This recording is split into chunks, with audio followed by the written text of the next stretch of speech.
Hi, my name is Imorn. So this is my gardener shed, which I got back in February of 2023. After doing a lot of research on the shed, which one I would like, so I ended up with the gardener because I like the space of it. Look on the website, I did some research, and then also I add the window into it because it didn't come with the window. But all in all, during the assemble process, it's actually relatively easy.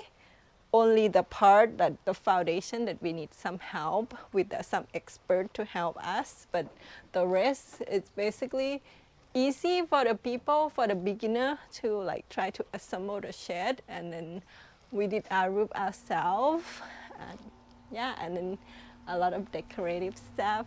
Yes, if you like doing Lego, it's similar to Lego. Once you hit the right spot, then it will go. Yeah.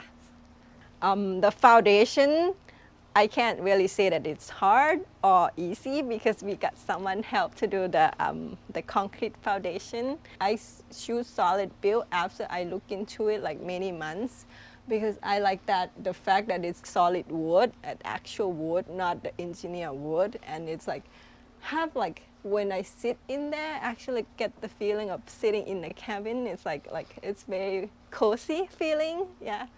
That's why I like it. I really like it a lot. And then like you guys have basically more reasonable price than the other wood shed, like the actual wood shed that I look around. Have been doing some research before I decided to go with this shed. I use it for my office, my retreat area, basically. And then at the beginning, my kids also came here to do their homeworks and then online lessons when my husband has to do conference call. So we just use this space to do our own stuff too. Like I don't have problems sleeping on the couch. It's my day bed, like when I'm so tired from the meetings, like, because it's actually really good for like even when it's cold outside, it's warmer inside. So I don't think we need the insulation in here, because usually when it's really hot during the day, I just open the door, open the window, and then walk outside.